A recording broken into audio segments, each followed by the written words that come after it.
when we have people spreading nonsense on social media and mainstream media, you have to think about it strategically, right?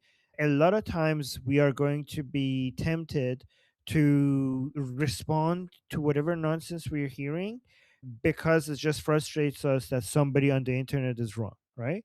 Always, but when you're active online, you have to think about the ultimate goal, because we have limited time and limited resources, and we're in the middle of information warfare. So every time we are correcting somebody or spreading certain information, right, it has to be with it has to be goal oriented. You have to have an objective. You have to know what results that you're looking for, and is what the activity that you're taking part in getting us closer to that objective. Because a lot of people, when it comes to their social media activity, they're just responding based on what pisses them off, and they just, when they see somebody wrong about it, something, they just feel like, oh, this guy should not be wrong, somebody's wrong on the internet, so it requires my attention. And they don't think strategically. They're always thinking like, it's basically responding to rage and getting triggered by things. So first, the best thing you could do is to try to become emotionally neutral, unless you're doing a show, and being emotional about something gets people invested in the information that you are spreading, right? But if you're not doing a show, then it's better to think about what is the most important information that needs to be out there, and what is the most important wrong information that is now becoming widespread, and look at the opportunity cost of what you're doing. So if you're out there correcting somebody or informing somebody, you have to ask yourself, is this the most important information for me to correct, the most or the best use of my time? Is this because every time you're correcting somebody, there's somebody else that you're not correcting. Every time you're putting in information out there, that time is the time that you're not putting a different information out there. So if you're just reacting to people, you're not goal oriented. You haven't made an active decision regarding the path that you're on, and you're just basically looking at things and just punching at things that you don't like. So if you want to become a really effective activist, before you look at what people are saying, look at what is our objective, what outcome do we want, what does victory look like, and then think, what is the information out there that it threatens us achieving this objective the most, and what information people having would is the best information, is makes it the highest likely, give us the highest likelihood for us to get to that destination. And then after you just figure that out, then you go into the field, then you go into the battlefield, and you look for the people who might be in a good place to receive the correct information. So this is the best way to think about it, rather than try not to get pissed off by people being wrong, because there's always people who are wrong. There's no way to eliminate that. There will always be people who are saying something wrong about on the internet, and if you just get triggered by it, then you're going to have a very bad time being an activist for the truth. Okay? So next I have Tony. Hello, do you hear me? You're on the list now. Uh, Thank you. Yeah. Yeah, go on, Tony. Thank you. yeah, hello from Slovenia. I'm also new here.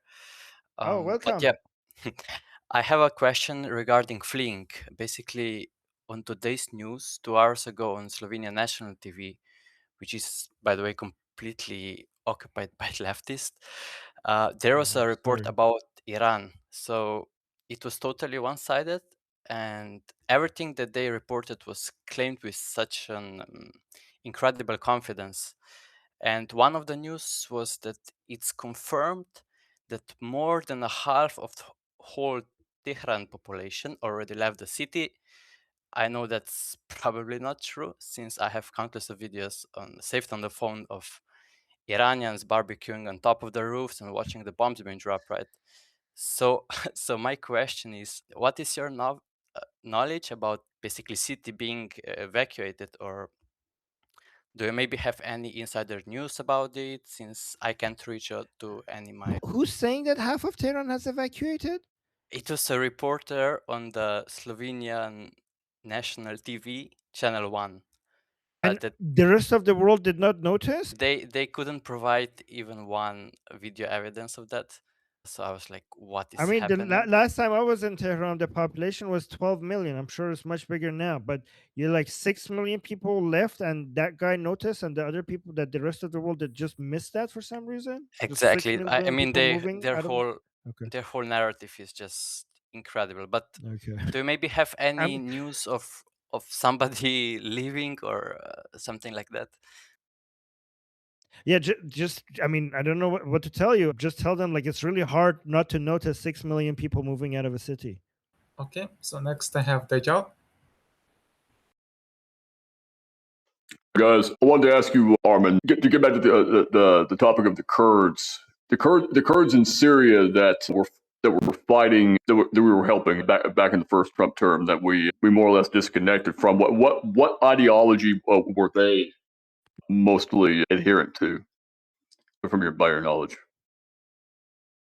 There's obviously among Kurds there are many different ideologies, but the ones that are the most famous are the communists and Rojava, right? Yeah. So we have different obvious like I don't want to basically say when it comes to Kurds in Syria, I don't want to basically act like they're all think the same. Obviously, some of them are religious Sunni, some of them there's all types of Kurds, right? Right. But the Kurds in Syria, the ones who got the most attention, they're either communists, or even if they're not communist, they're communist leaning. You know what I mean? Like they have, those. But yeah, those are the people who come to my mind. I mean, even I think this is something that Jewish Samantha also has information about, because I know that the Kurdish communists in Syria are a huge inspiration to communists worldwide. Like because there's nothing in the world to point to say like this is our utopia, like this, because I mean at least when the Muslims when they want to bring back.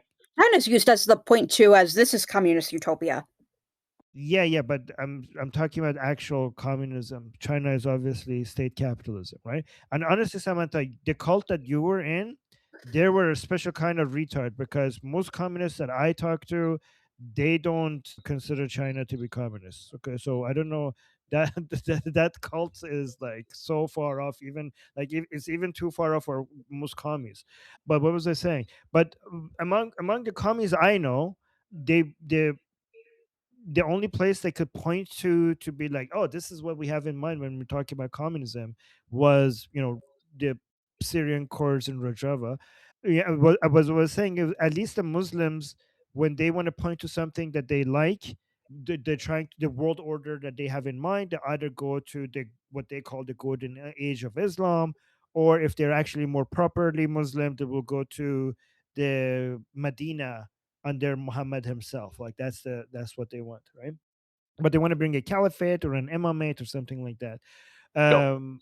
But Samantha, have you heard of like is that your understanding as well? Like the communists I mean, around yes, the world, people obviously do use a lot of the Kurds. I mean, Kurds.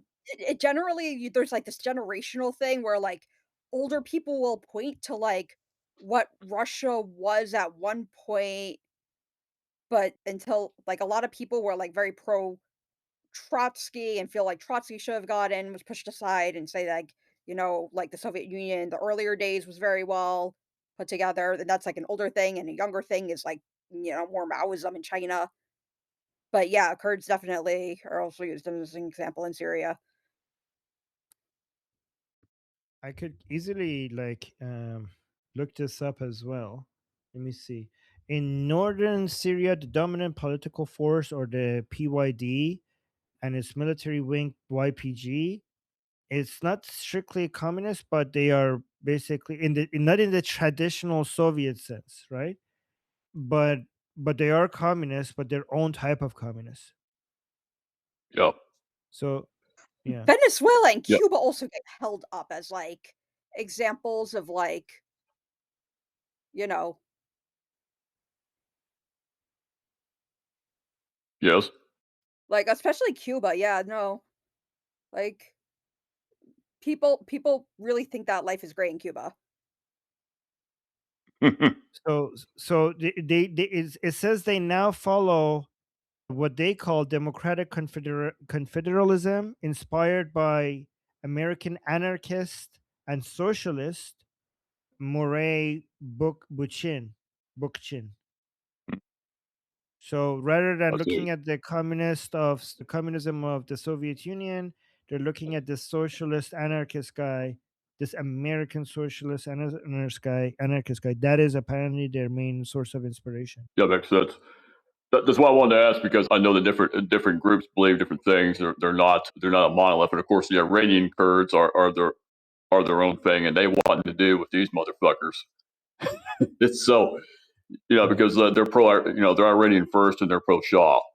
So I mean, they'll take up arms against any Kurdish separatists trying to carve up their country. And that's a So fact.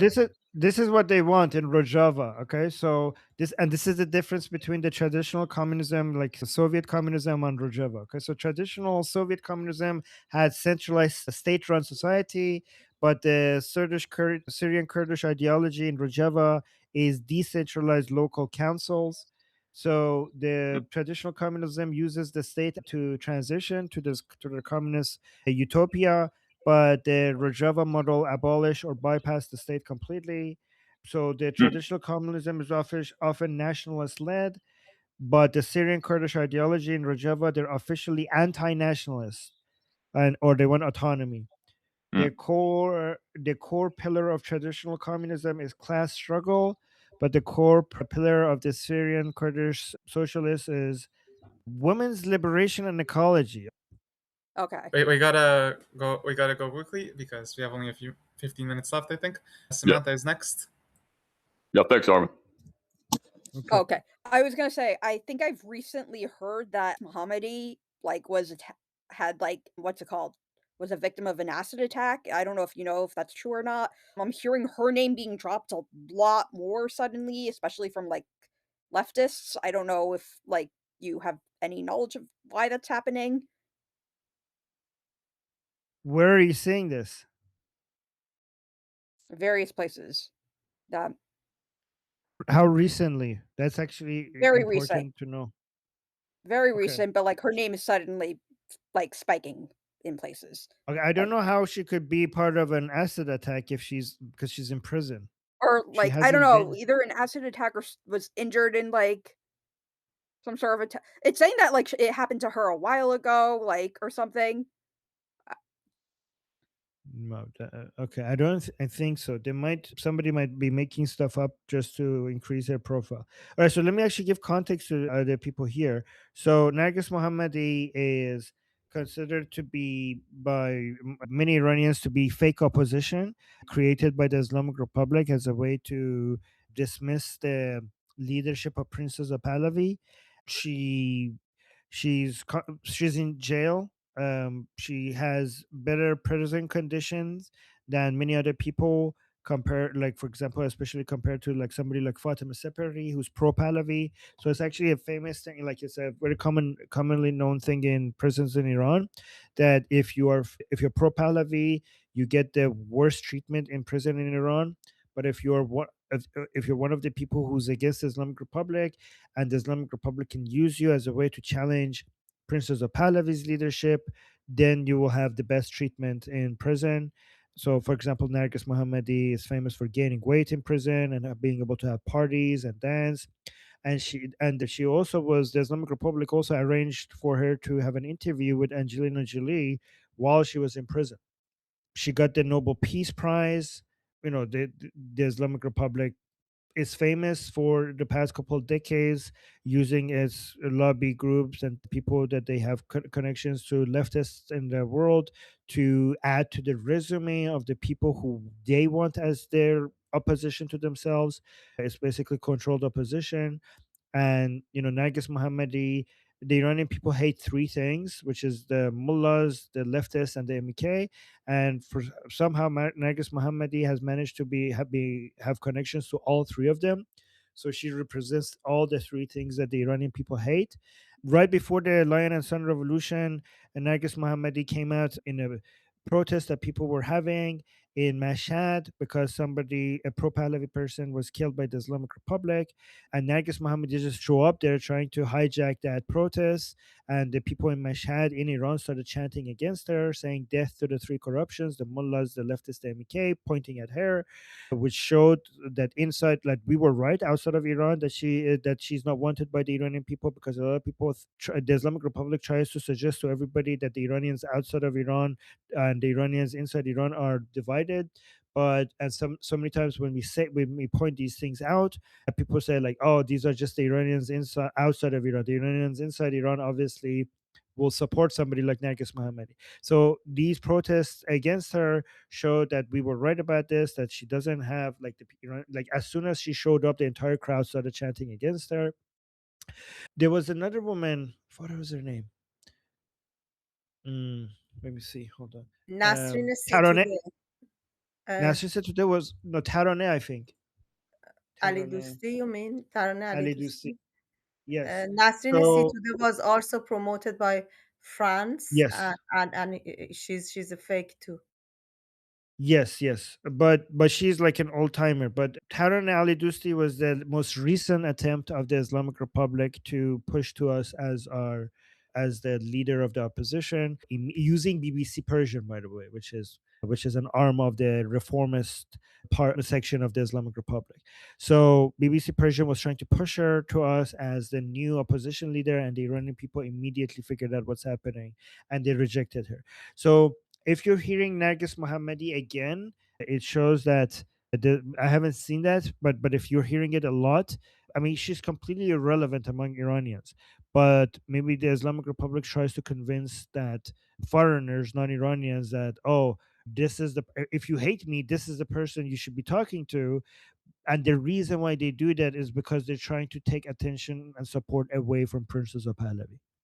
I'm just gonna say I've seen her like trending a lot, very like literally within the last few hours in like very far leftist spaces. My guess would be that the Islamic Republic must be desperate to push her hard right now. So this might be the Islamic Republic right now spending money on trending her, using bots, contacting their source, the leftist sources, think tanks, like very like they must be very desperate to, they see the Pahlavi as their greatest threat. And given that they're seeing that the coming of Pahlavi closer and closer, maybe this if this is happening, in my opinion, it must be a push by the Islamic Republic.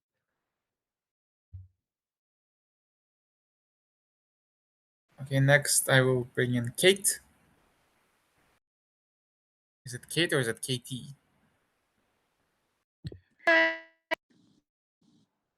Okay. I just have a question because I'm American and Christian, so I never really cared about what was going on in the Middle East. It just wasn't my concern in my childhood. And so when I watched what was going on in Gaza, I had a very unbiased view of it. And there was a lot of propaganda, I feel like, that was spread by Hamas showing dead bodies of like kids and people and stuff and waving them around. And I haven't seen that go on with the Iranian regime right now. And I'm wondering why. Like, do they just not have enough money to do that or enough people to support it? Like, does that make sense? Like you like Plywood kind of stuff? Well, like, you would always see like some lady like cry with a baby in her arms that wasn't actually a baby, and Right. no tears were coming out of her eyes constantly, like We have every those. time. It's just, no, we have those videos right now coming out from the Islamic Republic, but not as many, because in Gaza that has turned into an industry, right? They have been working on that for decades. So that's its own, it's its own business model. Like you have to give them like the Islamic Republic doesn't have as much experience. You have to give them some time. I don't know if they're going to have time, but you need to give them a couple of decades of having to go through this for them to be able to do it. But we have seen those videos. I've seen videos of, and people have identified who they are. Like we have seen a couple But given how there's an entire structure in Gaza for this, like people, there are people who are dedicated their entire lives to create videos like that from Gaza, right? So the Islamic Republic has just been caught off guard for some reason, and they're busy right now trying to not die, right? So there are some people who are making those videos, and we've seen it. I mean, there was this woman with the with the blanket as a hijab and holding the natural balaghe with bare feet in the street crying, and somebody came on top of to her, saying like, oh, was your house, the first question they asked her, was your house next to a military base? It was so obvious. And then people found her picture, and they saw that she was part of many regime propaganda videos before. So obvious, like they couldn't, like they don't even have enough actresses that they had to use somebody so obvious that we already have videos of her acting in another video. Like that's how desperate they are, that they use the same person that was so easily debunked. But we saw a couple of videos. It's not in the same scale of Gaza. I mean, right now it's like absolute chaos among the Islamic Republic. Like nobody knows what's like. If you see a video like that, somebody just managed to decide to do that by themselves. But there's no centralization. There's no command structure. Everybody's running for their lives. So that's the reason why you're not going to see it at the same scale. Like in Gaza, this had turned into an industry. In the Islamic Republic, this is something that they might get better at if they had a couple of years. But those are the reasons. I don't know. Did I answer your question? Does that make sense, Kate? There's a reason we call it Plywood. Yeah, Plywood, because it's an industry. Can you hear me? Sorry. Yes. Sorry. Can you hear me? Yes. It's an industry. Now it makes sense because it was like they were churning out stuff constant. I don't want to say turning out. I don't know what happened, but it seemed like to me they were turning out constant media talking points. And the only thing that I've seen so far was maybe it was a school, probably not, but maybe it was. And this dude was waving around this kid's arm, and I'm like, really? That's how you're. So, Never mind. Kate, what I'm afraid of is, because the Islamic Republic is very desperate, they might actually just, instead of faking it, they might actually go bomb a school themselves and not fake it. That's what I'm worried about. And just I have wouldn't put it actually children.